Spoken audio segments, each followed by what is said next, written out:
New house, 3 weeks in. Your child has been quiet since the meal. The toothbrush goes in the new cup. If you're listening, something at home has shifted. Maybe recently, maybe a long time ago. Welcome, I'm Remy. This is CoParentSpace, the calm space for parents and children living between two homes. What you'll hear is grounded in attachment science and clinical research. It isn't therapy, and it isn't medical or legal advice. If you or your child are struggling, please talk to someone who can help in person. This is a quiet place to think. It doesn't take sides. Here's today's piece. Wednesday night. New house, 3 weeks in. Your child has been quiet since the meal. The toothbrush goes in the new cup. The new towel hangs on the new hook. The new bed has the same sheets you brought from before, but the room smells different. You sit on the bed in the same way you've always sat on the bed. You say, "Want to read?" The book is the one you've been reading for 2 months. The pages know each other. She nods. The book opens. The first sentence happens. Her shoulders drop a centimeter. This is what a ritual is for. Not the room, not the bed. The book and the way you say, "Want to read?" That moves with you both. What a ritual actually is. A ritual is a repeated sequence the child's body knows. It fills the second half of the 90-minute window. That window is the most important hour and a half of co-parenting life. The ritual is the part of it that takes the child from settled to asleep. It's not a checklist. It's not a chore list. It's a pattern that begins with one specific cue and ends with one specific moment, every night, in roughly the same shape. The minimum elements. A cue that the wind down has started. Lights dim, screens off, the same phrase. A repeated middle. Bath, book, song, talk. A consistent ending. The goodnight phrase, the kiss, the hand on the back. The body recognizes these patterns long before the conscious mind does. After 3 weeks, the cue alone starts the wind down. After 3 months, the cue is enough to make the child yawn. This is what travels well. The ritual works in any room, in any house, in a hotel, at the grandparents'. As long as the elements are there, the body recognizes home. What's small enough to travel and big enough to matter. Here's the surprising part. The ritual that travels is almost never the one parents choose first.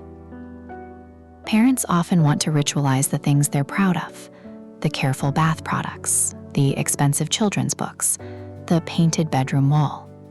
None of those travel. What travels? A specific bedtime story, or a storybook, a single book, not a shelf. A song you sing or a song you play. A phrase you say at the end, "I love you to the moon and back," or "Good night, sleep tight, see you in the morning light."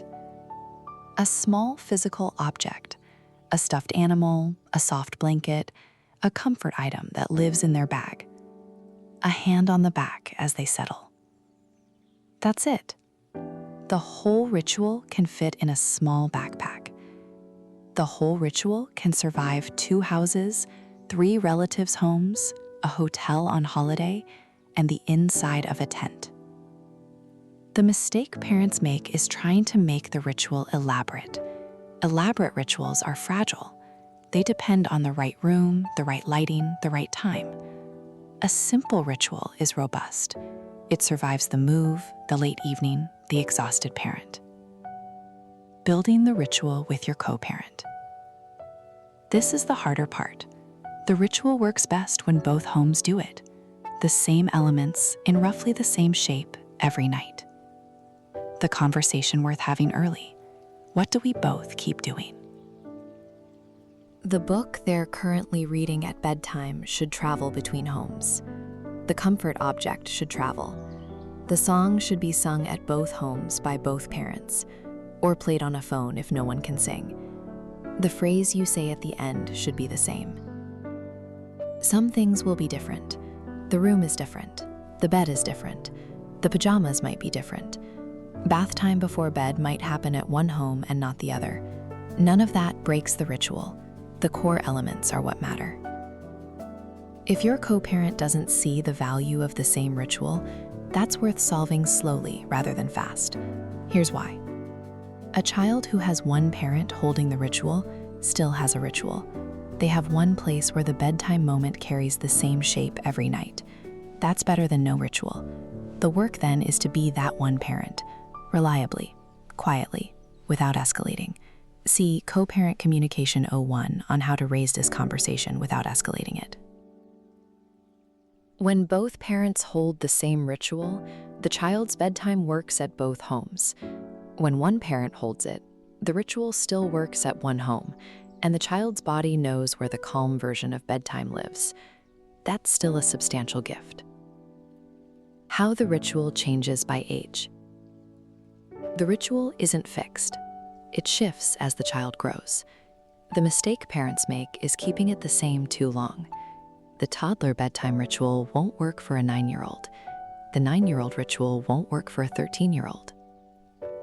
These age stages overlap. A 4-year-old might still need parts of the toddler ritual. A 9-year-old might still want the song.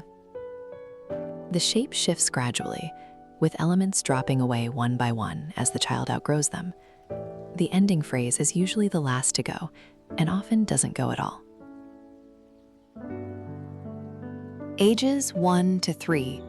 The ritual is heavy, sensory, and short.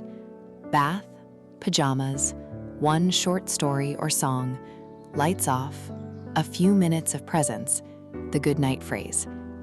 The whole thing is 25 minutes. The child needs the same person, doing the same thing in the same order.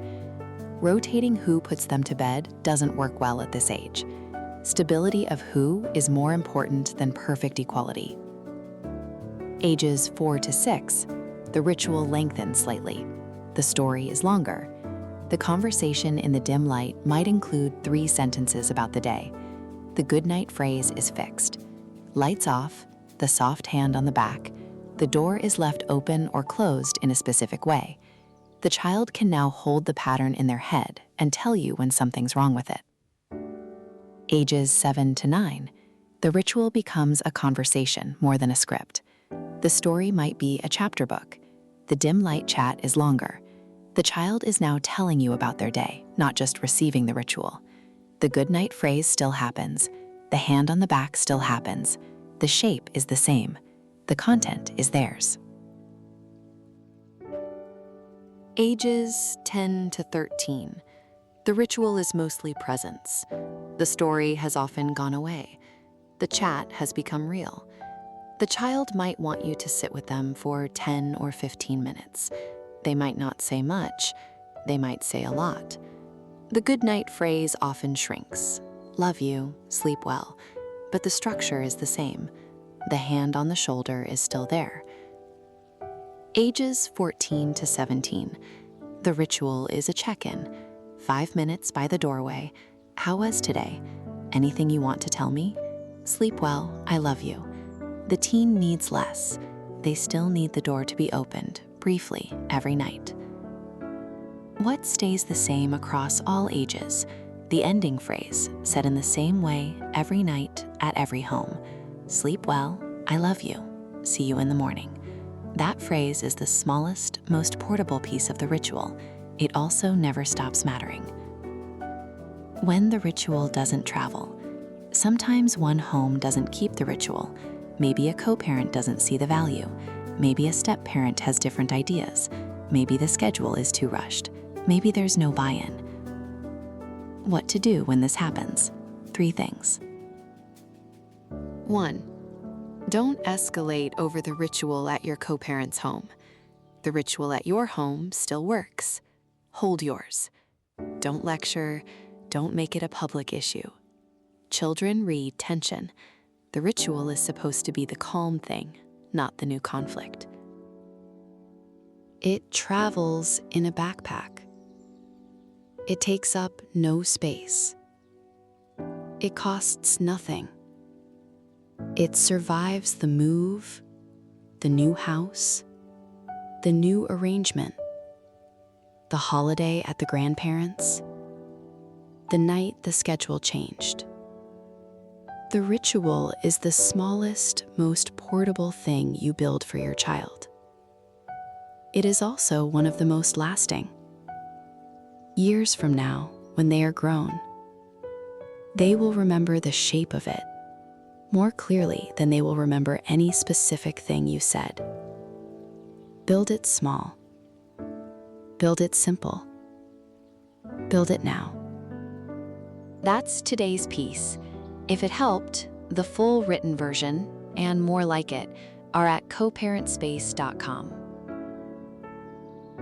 Be gentle with yourself. I'll be here next time.